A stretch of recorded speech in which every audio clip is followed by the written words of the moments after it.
share. Okay, so that's all ready to go. Okay, so basically, for those of you that know or don't know, Adobe announced 2 new products only within the last, I think the first one was the 1st of August and the other one was the 15th of August. So they're relatively new. Anyone heard of these 2 products? And they got code names. Okay, the first one that they released was code name Edge. Okay, who's downloaded and played with Edge? Okay, or who knows what Edge is? Who's seen what Edge is? Okay, what Edge is basically it's a tool that's very, very similar. It's an animation tool, very, very similar to how After Effects is for video, but this is for creating animation to the web. An alternative to Flash, you may say, and it builds things in HTML, CSS3, HTML5, CSS3, and JavaScript. So for devices that don't render Flash, like for example the iPhone, iPad, you can actually create animations like that with no code whatsoever. You click a button and it's done. It's still in preview, which means that it's still a little bit buggy, but the good thing is you can use it for free and commercially as well. So if you actually want to make it as a service, it's free for the next 99 days as of counting from today on. After that, it will be a paid-for service or a paid-for application. So that's one. I'll show you what these are in a bit. And the other one is called Adobe Muse. Again, who's familiar with Muse or seen it? Okay. Yeah. Okay. And if you've downloaded it, it's very, very easy to use. The majority of what I'm going to be showing you today here is with Muse. But the idea is with Muse is know how to build a website with no code. Okay, which they've tried for many, many years endlessly with Dreamweaver. But no matter how much you try, you always have to revert to code unless your website looks rubbish. So it's one of those tools that if you don't know code, it's very, very, you can do something, but it's not that great. But with Muse, what you can do is amazing. And you may get the coders in the room who go, oh, no, the code it produces is rubbish. It doesn't really matter. It's a website, and if you're a designer, great. I can actually build a website without needing to learn code.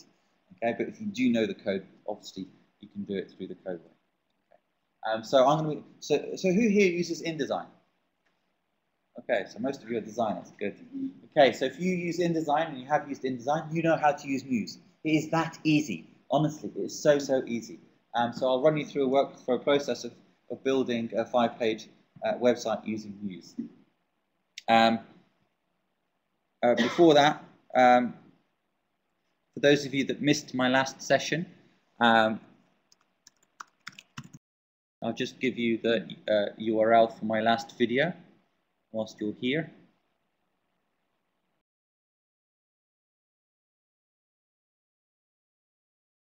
So there's this one. Okay, that's the slideshow presentation that I did for my last video for mobile web applications. The URL is there, bit.ly/ny and then in capitals WFF lowercase z. And the video for my last, the session this morning, which is already uploaded, that's this one here. It's chopped off the last bits, but it's bit.ly/Designers Fiesta 2 CSS3. Okay. And as I said, as soon as I finish, I'll upload the 2 videos that I'm recording. Okay, so basically, let's have a look at, first of all, Edge. So if I go to Adobe Edge and just take you to the Edge preview website. Okay, it's on the Adobe Labs website. Again, as I said, it's downloadable and installable. Works both on a Mac and a PC, so you can download and use it straight away. Only, what date is it today? It's 23rd. So you're looking about 2-3 weeks ago. Yeah, literally 2 weeks ago, they released Preview 2, which they've added some enhancements to it. What I'm using here is Preview 2, which I'll show you. And you can create some amazing animations with it. So please do download it and play with it. Even if you have no idea what it does, have a go. Honestly, it's very, very easy to use, especially if you've used After Effects.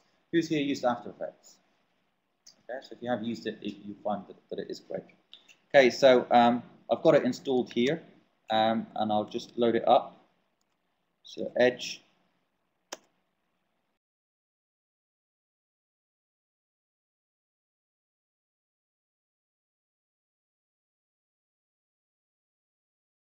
Okay, so as you can see here, it gives me a message. Pre-release period will expire in 99 days. There you go, there's the interface. So it's not so much like Flash, it's more so like After Effects. The reason they decided to go down that route is Flash was an inherited UI, user interface from Macromedia. This is from the ground up an Adobe product, so they decided to go down the interface design of After Effects. Let's see if I can turn down the light a little bit.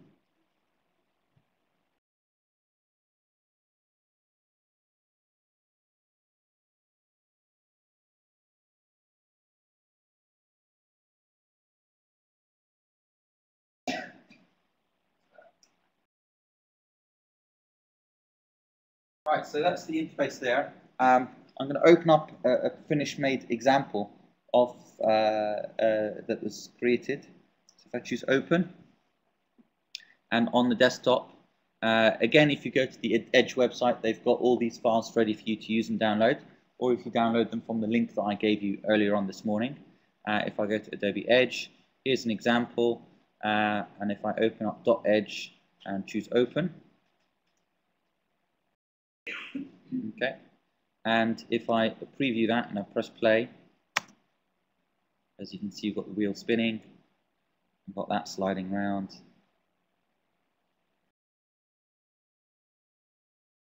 And it loops. Again, if I have a look, I'll just sit down. Basically, what I'm using as well, I've got it plugged in.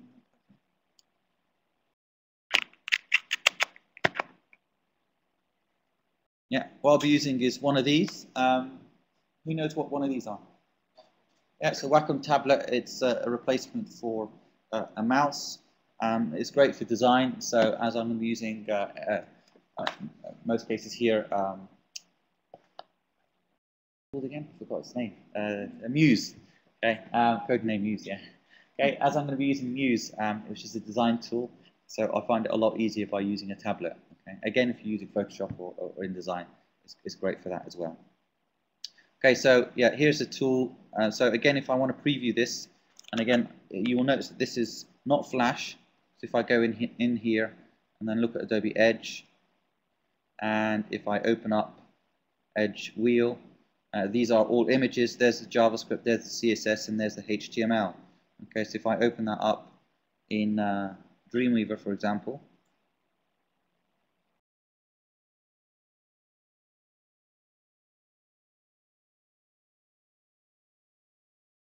and come back here and open this up in a browser,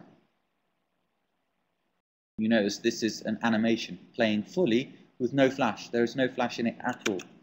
So again, this will work in the iPhone and iPad and any other future devices that will come out that don't support Flash. Windows over the weekend, Microsoft just announced Windows.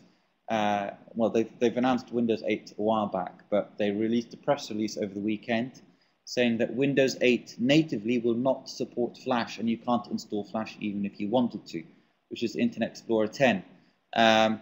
You can if you want to, but Windows 8 will be built from the ground up as a touch-based operating system for tablets, because Microsoft speculate that there will be more tablet users than desktop users by the time that Windows 8 has flourished to its maximum user base. Which, in that case, it tells us that Microsoft-based tablets won't use Flash. There is a mode that you can switch it to what's called desktop mode. So Internet Explorer 10 desktop mode can support Flash, and you can install other applications. So people saying, oh no, the next version of Windows won't be able to run Flash. Yes, it will. But for the majority of users, the default layout will be in Windows mode. If I get time, or if you come and see me afterwards, I have it installed here. You'll probably be the very first people to see Windows 8 released. I've managed to get the developer preview on here, and I've got IE 10, so you can have a look at it. It's quite sexy. Okay, so, yeah, geeks talking. Right. Okay, so where were we? Yeah, so we're having a look at that. So, yeah, so this, as you can see, this is all CSS3 that was produced using Edge. And if we go back over here, and this is the JavaScript, which again, you don't have to write any bit of code with it. All the JavaScript needed. Okay, and there's the HTML.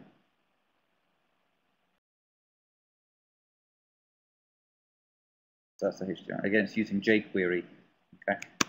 Again, from tests, it doesn't really work in older browsers. They're still working on it until it's fully released. The idea is that these animations will work in older browsers as well as modern browsers. That's IE 6, 7, and 8. So so here's, for example, an animation. So you've got different aspects. If I select on each of these, so if you have a look at that, where is it? Wheel. So again, that's the wheel one there.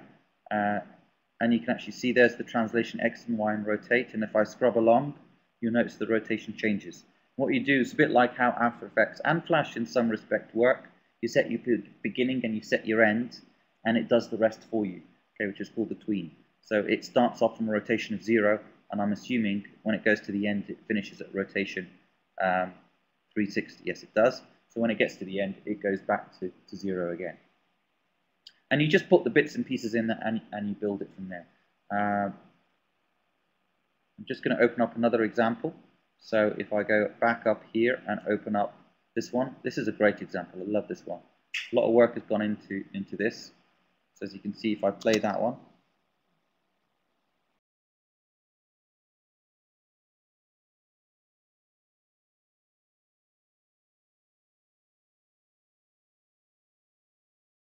okay. And if we look at each bit separately, so if I basically take this one, move it up a bit, so each layer is named accordingly, and you basically bring in the images. These are just images, PNG files. Okay, they could be SVG, so if you're building in HTML5, you can use scalable vector graphics. So that's that one there. And if we look at it, and we can see there it is logo. So if I open up logo, again, I can see what logo is made up of. I can see the only thing that causes this movement is a Y translation, which is up and down. And its beginning position is here, and its end position is here. Okay, so as you can see, it goes up and down to that end. You'll notice that it uses a little bounce. See that bounce there? Okay, and that bounce is basically, it's been added an ease. These are pre-built eases, an ease out bounce. So when it hits the floor, it bounces up a little bit and then comes back down again. So again, it gives you that simulation of technique. So basically, you just build your bits, put your beginning and end, click on it, and then add an ease to it. And if I had, a bit more time, if I had to build something like this, it'd probably take 2-3 hours, if not probably less, but with explanation, probably 3 hours. But you can easily build. I can show you how to build this whole aspect using Edge. Okay, or as I said, you can download it, play around with it. It is very, very easy to use. Again, who's here used Flash? Okay, again, those who've used Flash, used After Effects. It's basically pick up and go. You can download it, use it, and get to use it, and create some amazing products from it straight away. Okay, just speaking to who was at Rupert's seminar earlier? Rupert Knowles. He was one of the Adobe guys. I was just speaking to Rupert about Edge, and they're already working on Preview 3. And Preview 3, a bit of sneak information here, will have interactivity. So basically, when you click on something, something jumps. When you click on something, the page loads up. So you can do some amazing stuff with it. If I just open up, there is an example I want to show you, which does look amazing if I can find it.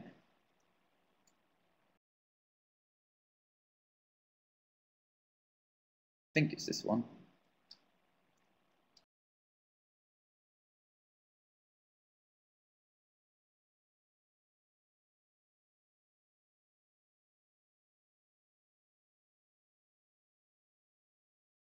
Yeah, so as you can see, you can use that, but that wasn't the example I wanted to show you. There is another one where you can actually load up pre-built websites into Edge, and if you built websites, you'll notice that they use div tags, so everything's inside boxes, and these boxes you can then animate. There is an example, I can't remember where it is, but it's probably on here somewhere.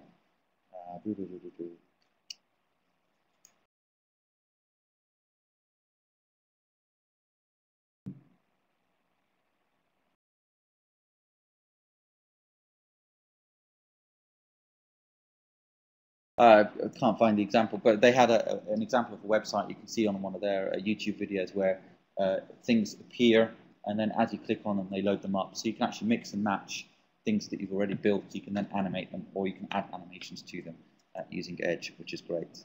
Okay, I don't want to spend too much time on Edge, so I'll move on to the next object, which is Muse. So with Muse, I'm just going to go and show you Muse itself. Muse, not Muse the band, Muse the application. Now with Muse, they've done it slightly differently. With Muse, the concept is design and publish HTML websites without writing code. Actually, you can't see the code, even if you wanted to. Okay? The only time you will see the code is when you've finished. You can then open up the HTML, CSS, and JavaScript files, but not like Dreamweaver where there's a code view. There is no code view in Muse. You basically just design as you would in InDesign, click a button, and it's done. Again, it's quite fascinating because they've taken, it looks like they've worked with the InDesign team to put the interface into it to give you the effect that you want. So let me just show you some examples. These are designers. So when they released Muse, they said, here you go, designer, do something with it. So they gave it out, and this is real websites that have been produced using Muse. So here's an example. I'll show you two or three. So as you can see, when I move my mouse over, I can get these rollover effects. So here's the About button, takes me to a website. You know, it's nothing big and fancy, but you can basically create what are called brochure websites, okay? Which the majority of startup companies or freelancers or portfolio-based websites are, you know, basically brochure websites. A brochure website is basically the information you would normally have on a brochure. Is you want to put it on a website. And to be honest with you, especially from what I teach, in most cases, people that come and do the Dreamweaver course that I teach at Academy class, in most cases, all they want to do is build a website. What kind of website? Ask them, oh, I've just started up my new company, sells, I don't know, shoes, and I just want to put it on the web. And sometimes Dreamweaver is a bit overkill for it because, you know, I just want a simple tool to be able to do that. And again, Muse gives you that ability. Which is great. So let's have a look at another example. Showcase. Here's another example. Lucid Energy. Again, nicely designed. You build your designs in Photoshop, take the graphics, and then as you can see, when I click on it, it loads up different aspects of my site. Okay. But if you want anything more complex than that, no, Muse doesn't do that. It's not a magic tool, but it will allow you to create brochure-based websites quite easily. So if you're looking to design something like that, Muse will give it for you. Okay, so enough of showing you what it does. Shall we have a go at creating something? Okay, so let's load up Muse.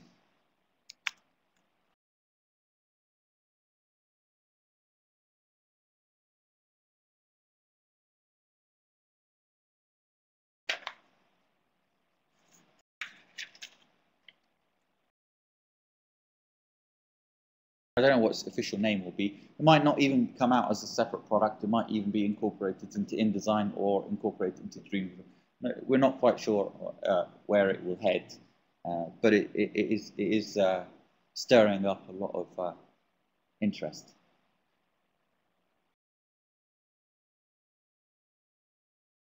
Basically, what it does is, I'll show you when we use fonts. It's categorized fonts into different order. So it has what are called web-safe fonts, and then below that it has your own custom fonts. If you use any custom fonts, it renders them as images, and then in the HTML, it still puts the text in HTML and as alt text, so it's still rendered as SEO.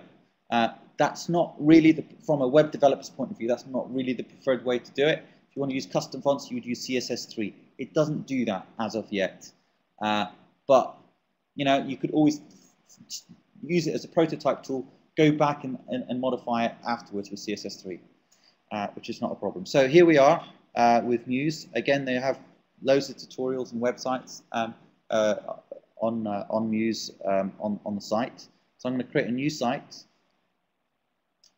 Okay, when you create a new site, you get something like InDesign. It basically asks you to put some aspects in there of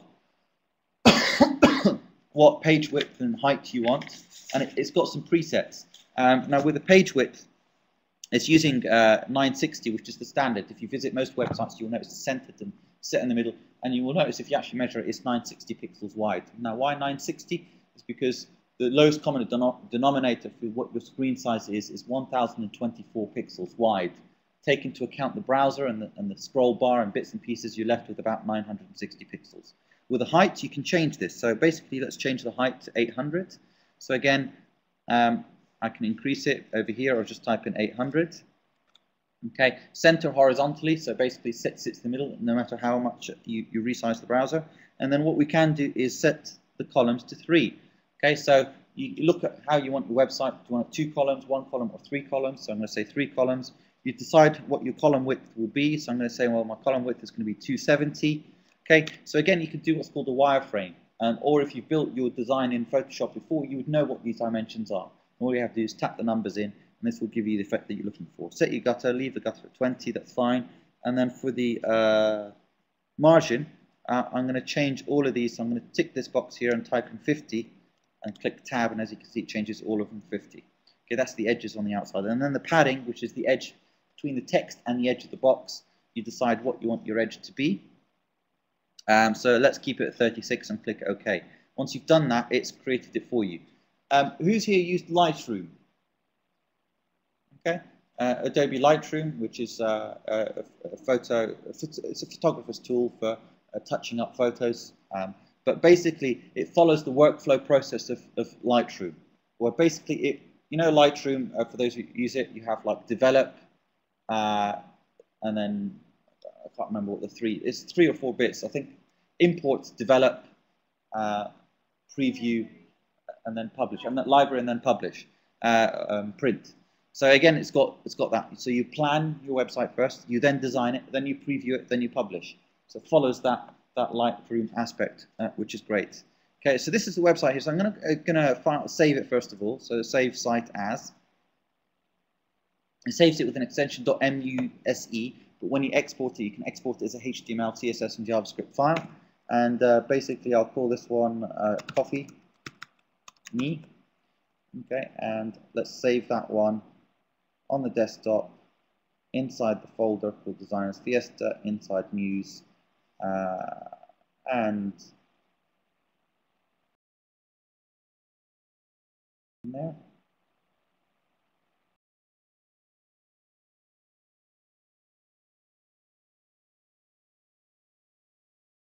Keep it in there. Okay, so there it is. Now I'm just going to open up a finished example of what I'm trying to achieve so you can actually see it. So I'm going to open up a site. Okay, and inside the site what we're going to do is open up Muse, and if we look inside Coffee, this one here, where is it? Coffee, Kevin's Coffee Part Muse. So I select, this is the finish, this is what I'm going to try and achieve by the end of this session.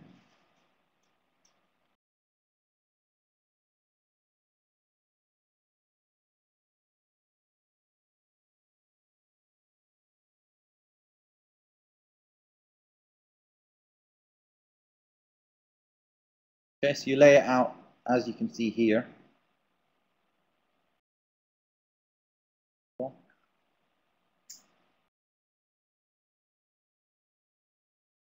Yeah, there you go. So it loads all the data in, and you build it. So you build your navigation system and all the bits and pieces to it. And if you want to edit, you build your masters like you would in InDesign, and then your pages will be based on that InDesign. So again, if you double click on it, this will take you into design mode. Okay, and so you can basically build the designs from there. Again, all the panels are available on the right hand side, and then you can click on preview, and this renders it like a browser in itself. Okay, and as you can see, the menu. Okay, you can have animations, and you can have tips and so on, and a slideshow animation, and then all you have to do is click on publish at the end, and that will publish it onto the web for you. So it's quite easy from that perspective. But let's go back to plan. I'm going to close, actually let's go back to that, close this one, so we can actually start working with that. So there's my master. So the first thing is that I'm going to do is let's explore the workspace first of all. So let's look at it in, so if I double click, I'm editing the master. As you can see, I've got 2 sections here. The first one is the top of the page, and this one is basically anything above that is the header. And if I scroll down,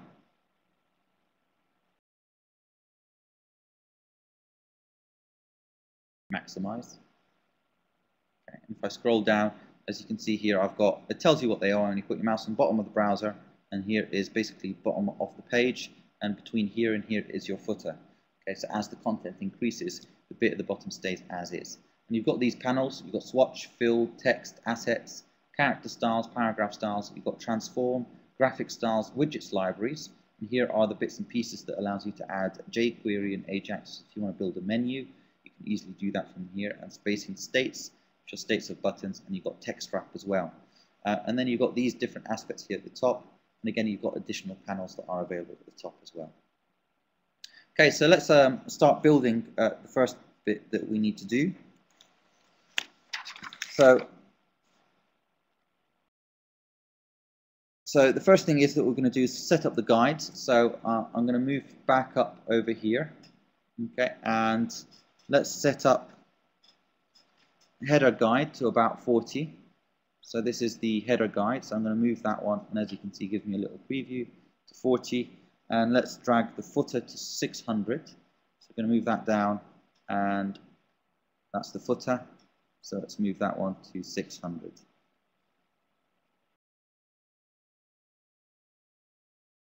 Okay, and let's basically drag the bottom of the page to 700. Move that down a bit.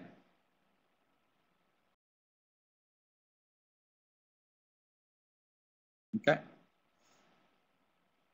and the browser guide should be at 800.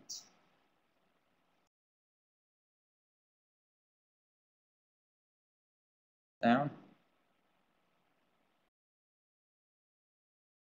Okay, so that's setting the parameters ready for us. Once we've done that, we can then go back into plan mode and work with that, and all the pages that you've set up or used from there onwards will create. So the next thing is what we need to do is work out a sitemap, how many pages that we can have within our website. So what I can do is from here I can actually add all pages within that level, and then I can actually give these names. So I'm going to rename that one. To rename it, I can call it home with capitals. Okay, and then give this one another name. So I'm going to double click that one and call the coffee. Okay, and then come over here and change the name of that one and call that one cart map.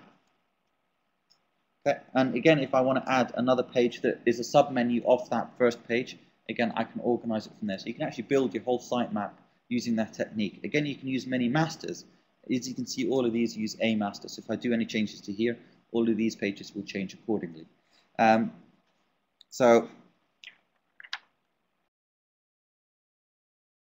we're going to call this one origins. So origins. Okay, and just to show you how easy it is to move and change pages. So if I've added another page by mistake, I can easily delete it, and I can rejig them. So I can reposition them. And as you can see, I can reposition them according to here, or I can put that one there, or I can basically move that one back there. So reorganizing and changing your designs is very, very simple. If you try to do this in Dreamweaver, it's not easy at all.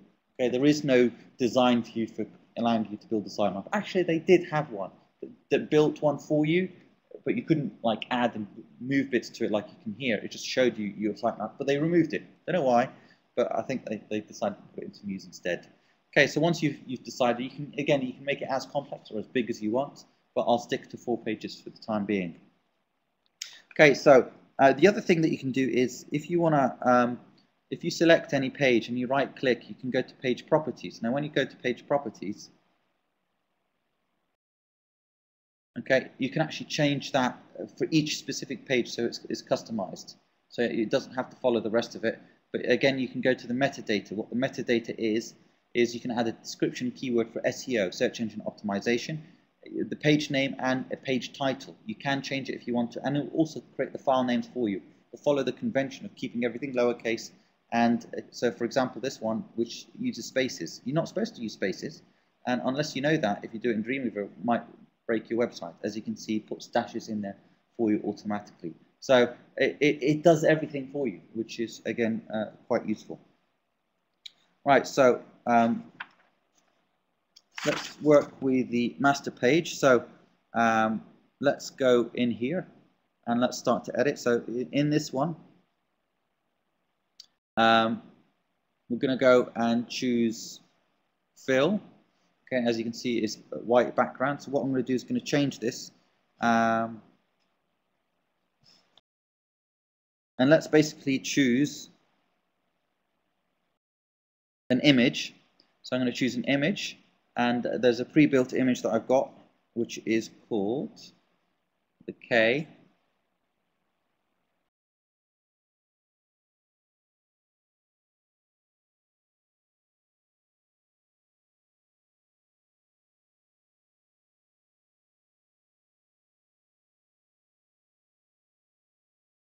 Oh, sorry, BK.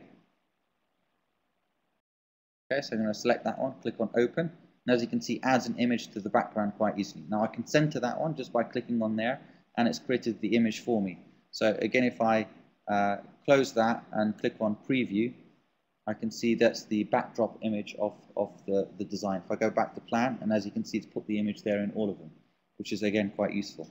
Now if we go back into our master, okay, and I'm going to go back to fill, and change.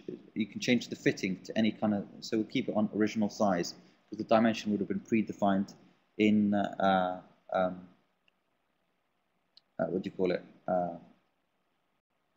Photoshop. Okay, so the next thing is what we're going to do is we're going to change the color, and what you can do is add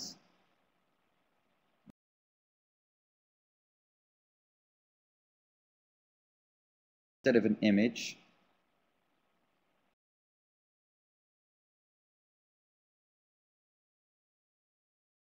what I'm trying to do is create a white box at the top. This one is done. I'll open up one of my other examples.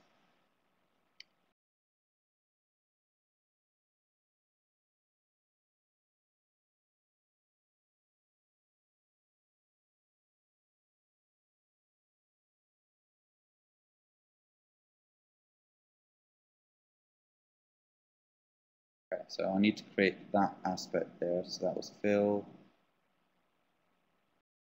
Okay, that hasn't got the image, but where was the image done? Okay, I see what I did wrong. Okay, let's go back to that one. Let's go back here. What I should have done is browser fill rather than fill. Okay, so if I go to browser fill, let's choose the image, BK image. Okay, and select that one, and let's center that one. Okay, and say original size, and we'll say scrolling. So when you scroll, it scrolls with it. And then for the fill, what I'm going to do is instead of using an image, I'm going to use a color. And let's change the image. Let's remove the image from here. So let's bin that one. And as you can see, that's created the white. And again, it uses CSS3, so I can actually use an opacity of 80%, so I can actually see the image through that. Okay, so let's set that and keep that there. And let's center it and move that out of the way.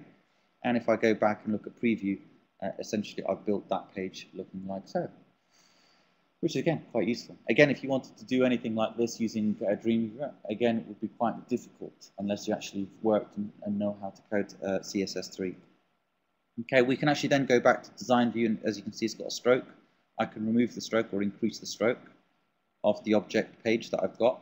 But let's remove the stroke from here and choose no color, and go back and look at preview, and as you can see, it's designed that design from there.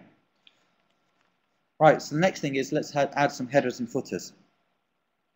So let's go back into plan, and as you can see, updates everything. If I go back into the master, I'm going to basically place an image. I can go to File, Place, like I do with InDesign, and from here, I'm going to choose a file called TopNav.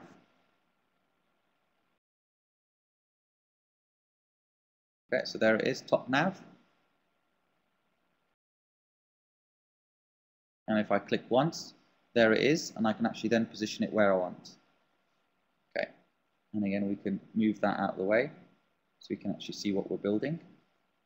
Okay, and center it Again, it's got these guys that tells me that the object is centered where I want it to be.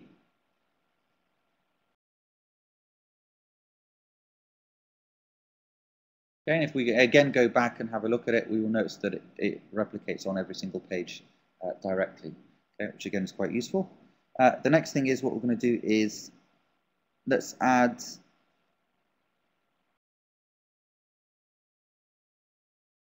a footer. So I'm going to come down here. I'm going to draw something now here. I'm going to use the rectangle tool, and let's draw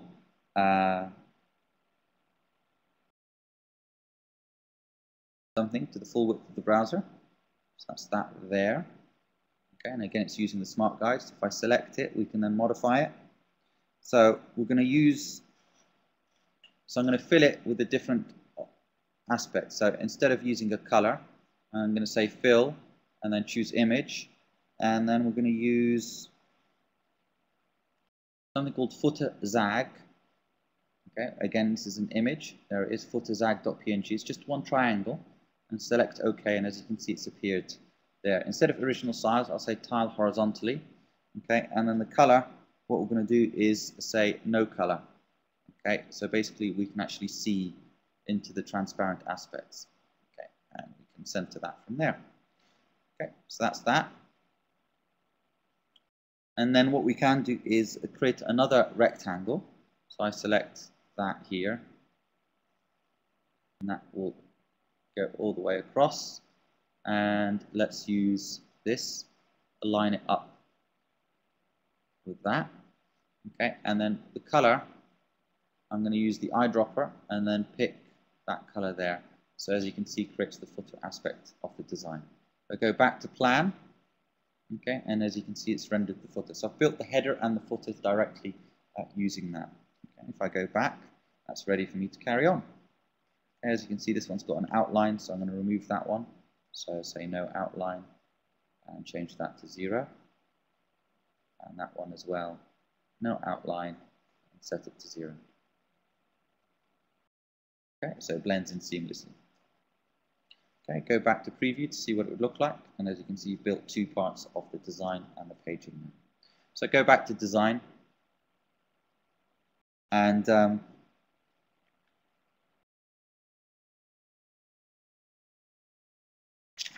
what you'd need to do is make sure that the footer and the header work as items for the footer and header. That means as items get added to it, you can actually see this is not a footer item. And if we come down over here and I select this item, as you can see, it tells me it's a footer item, and I select this one as a footer item. It's very important footer items behave as footer items, because when you start to add content in here, you want these objects to move down with it, because obviously some pages will be longer than others. Because pages are unlike printed material, you can actually scroll down forever on HTML pages. So the footer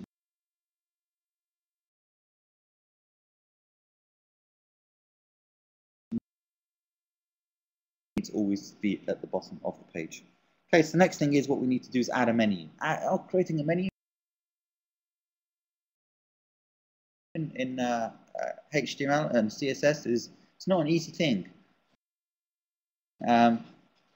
So basically here it's very, very easy. So we're going to carry on from here, and if I expand this back up again, bring this one out here, I'm going to use a widgets library, and if I go to menus, I'm going to pick which menu I want, a horizontal one. Drag and drop. Right, there it is. It's done the menu for me. Right, it's basically figured out from my plan what menu I should have. I didn't have to type anything. Right, I put that in there. Right, and I can center it, and I'm just going to preview. Right, and as I preview, there it is, home, the coffee, and cart map, which is amazing. Right, what we can do is then click on this, and I can say horizontal, top level pages, and let's say all pages. Right, so I change all pages, now has origins. I then click on preview, right, home, a little drop down menu, and there's origins, and there's cart map.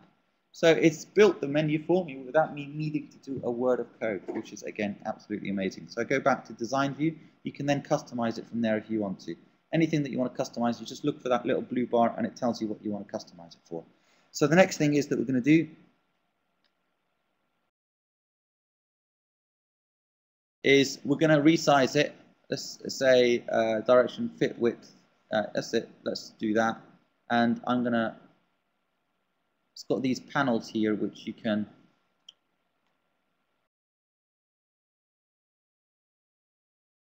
try and resize it.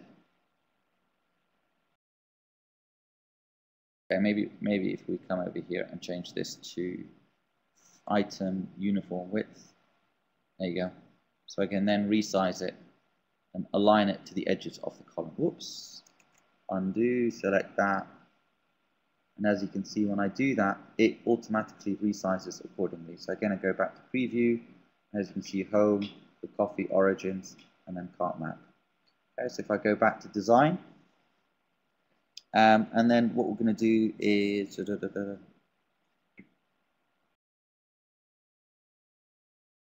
let's go back in here.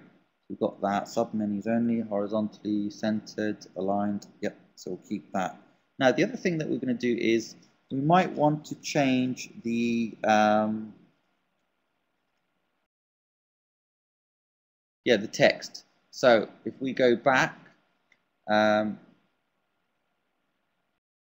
here, and if I pick this and go to text, I'm going to change the color of the text to white. As you can see, it changes all of them, and then I can actually increase the size of the font, and it changes all of them simultaneously.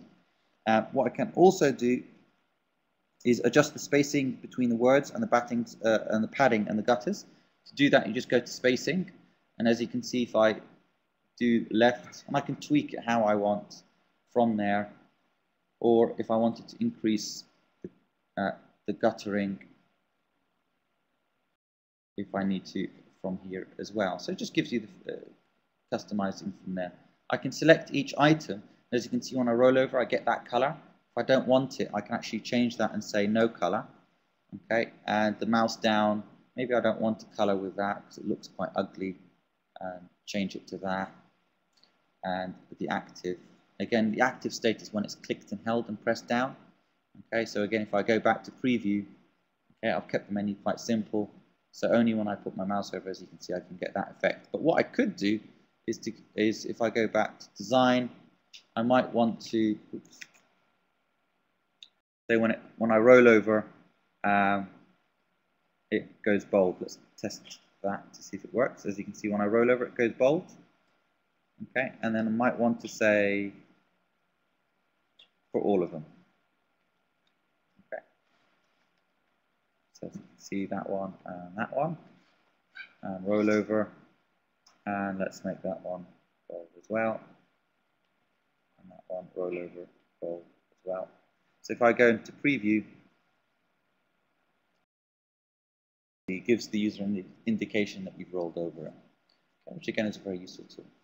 Okay, so if I go back to design view, I can then work on it from there.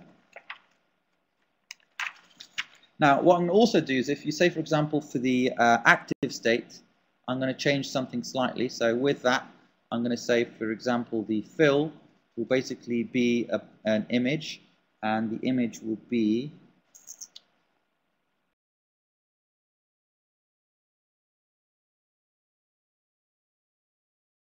can't remember the name of the image. Actually, if I do this, I'll see what it looks like, because I know what it looks like.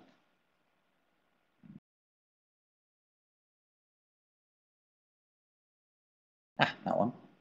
Okay, so if I select OK, and then I can actually center that like so.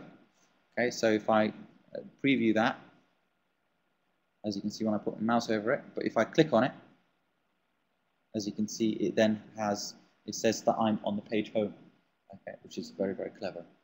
Okay, because obviously if I then click on coffee, I'm at the word coffee. If I click on that, I'm at the word partner. Very clever. Okay, so if I go back to design view, we can then carry on from there. Okay, so let's add some content. So with that, I'm going to show you how to add content to the individual pages. So let's go back to plan. So this is basically designed it for all of them. So let's go to the coffee page. Okay, I want to add some content to that. So with the coffee page that I'm in, I'm going to go to my widgets library, and if I choose panels, accordion, and drag that one and drop it, again, this has built an accordion system for me. Again, I can line it up. Let me just see what an accordion does. So as you can see, there's 1. If I click on 2 and 1, so I can add content within that if I need to. Go back to design view and then carry on and work with that. So let's basically create a 3 panel. So I've got 3 objects, and again, if I go to preview just to test it, I can go 1, 2, and 3. Okay, go back to design view, and I can carry on from here. So basically, let's position this in this position here, and let's resize it so it's about 2 columns wide, and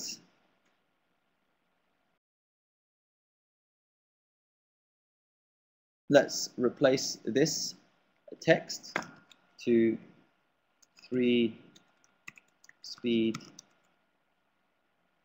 blend.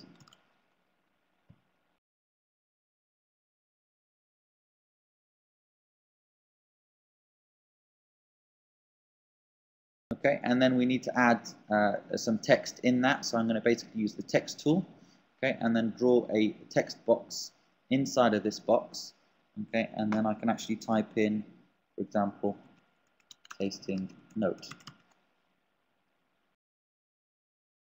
Okay, now if I've already got some copy, I can actually go File, Place, okay, and it will accept TXT files. So the one we're looking for is called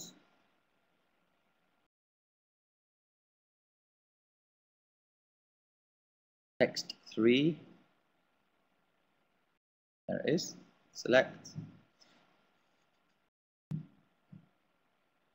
and place that there, and then you can actually position it where you want, and as you can see, it resizes it accordingly. And again, we can push that to make a bit more room. There you go. So if we go back and click on preview, you can see there's 1, 2, and 3, and then you basically go back and format it and change the look of it. So if we go back to design, let's format it, because the end objective, what I'm trying to achieve, is something like this. If we have a look, okay, this is what we're trying to achieve. So if I go back and click on preview,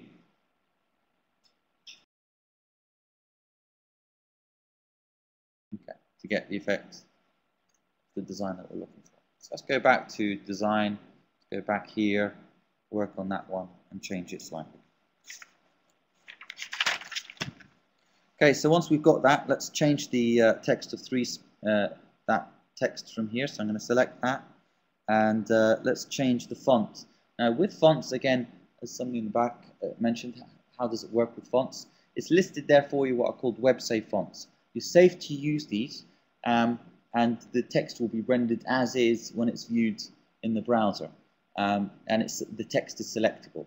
But you know, if from a designer's perspective, you have the freedom choice to choose any font that you want. You can do so from here, but it does warn you that, again, there are system fonts. It will export it as an image to maintain the same look that you want. So if there is a specific image that you want it to look like, you need to find that font from here.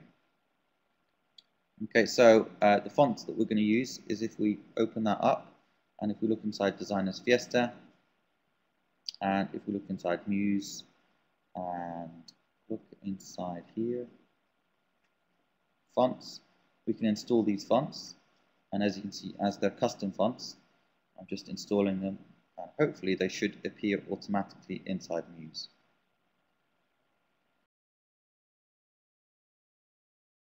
If I go back into Muse and look at that list,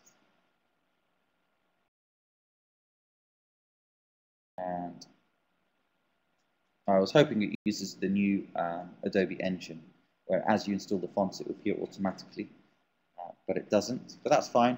I'm just going to save that site, and if I quit Muse and go back into it, you'll notice that the fonts don't save that one. Don't save that one. If I go back into Muse, we will find those fonts.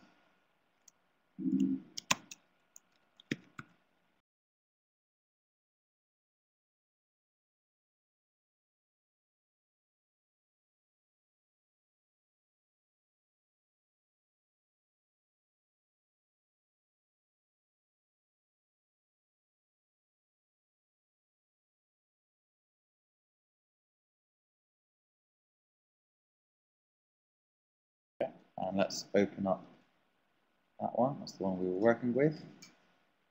Go back into here, select text, and again, if we look at that list, again, we should see a list of custom fonts that we just installed.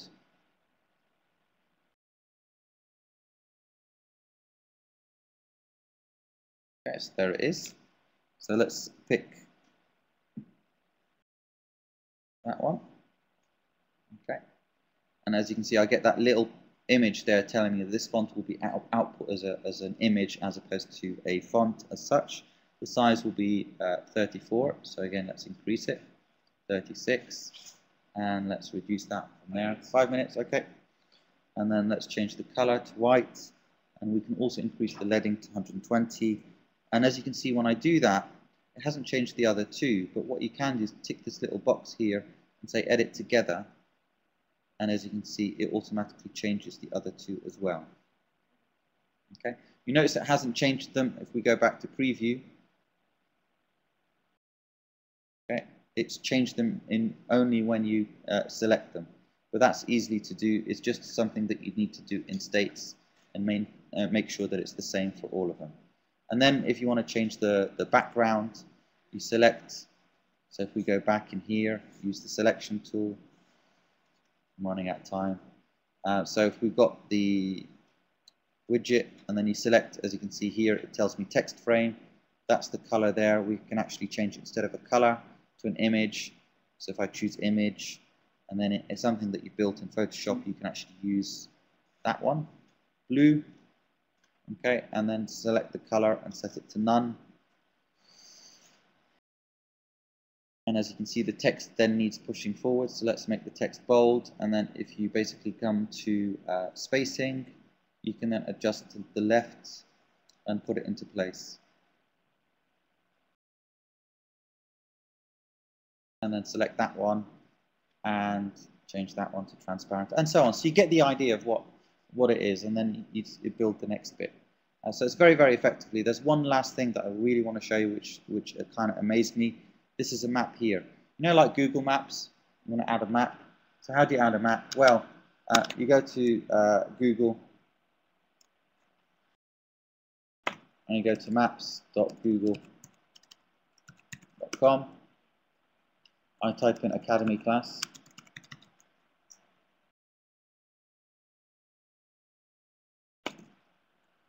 London, there it is. Okay, so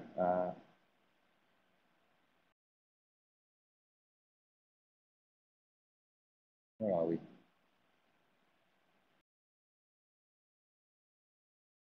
Let's get lost in London. Right. There it is.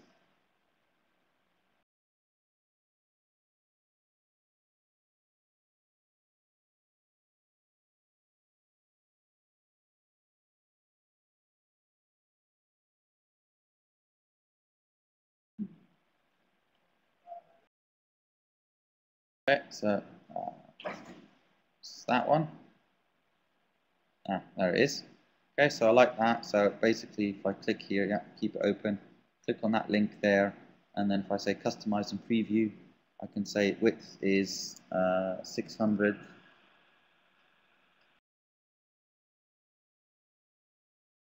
Custom 600, and let's change the height to 400. Okay, and then bring that out like so. And this is the magic bit, right? So I select that, copy. That's code. I don't understand it. Okay, right? I paste, and guess what? You've got the map. And if I click on preview, the map works with Academy class written, right? And you can zoom out, zoom in, and wow, where's the code? I didn't have to do a bit of code, and it does everything. This is the same whether it's a YouTube video, whether it's anything. And you'll notice loads of websites provide services like Google Maps. They say embed or click on this and gives you a bundle of code. And you go, I don't know what to do with this code. Just paste it. Edge will do the rest. That's it. Any web-based application that gives you the ability to embed. Yeah, it will understand it.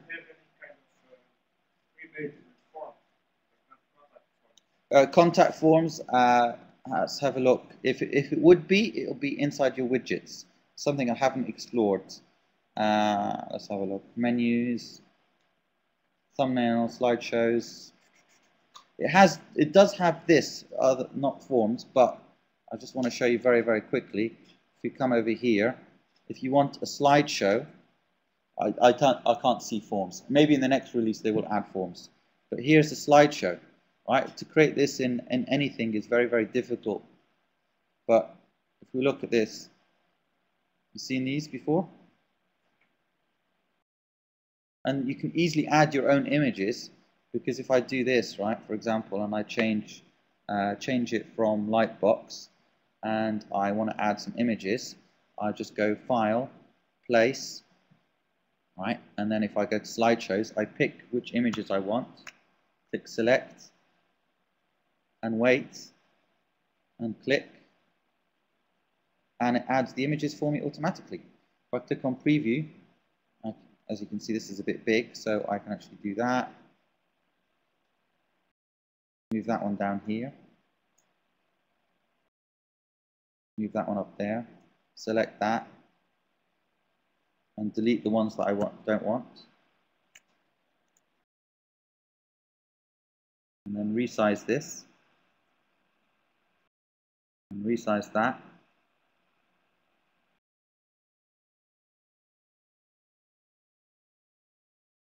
There you go, that's the one I wanted. And resize it again. And if I go to preview,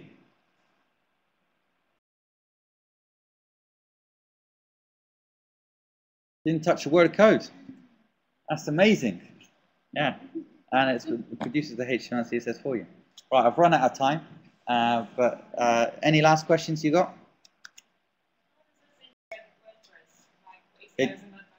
It doesn't do WordPress. It doesn't do WordPress. If you want to do WordPress, use WordPress. But if you want to create a static HTML, CSS brochure site, that's what it's good for. Yeah. Yeah. That slideshow is jQuery, which is a form of JavaScript.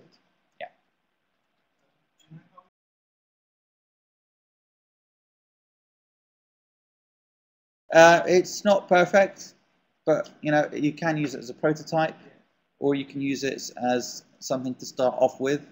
But if you're not looking for anything more than that, it's good enough. But if you're looking for anything beyond that, it's not the best website. But for something that you can create with talking, without talking, I could do this in 15 minutes.